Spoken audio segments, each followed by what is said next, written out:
Welcome back to another technical deep dive here in the debug zone. Today, we're tackling a big question and breaking it down with insights from other users.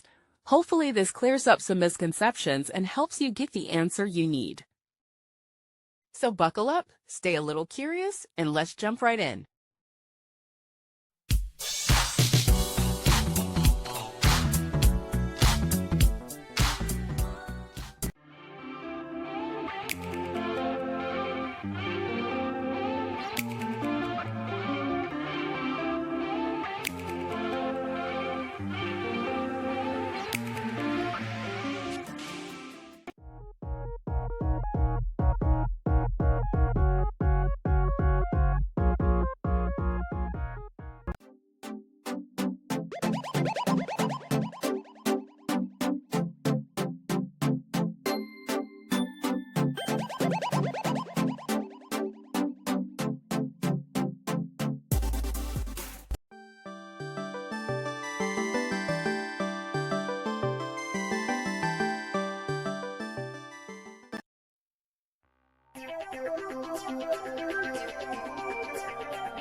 And that's a wrap.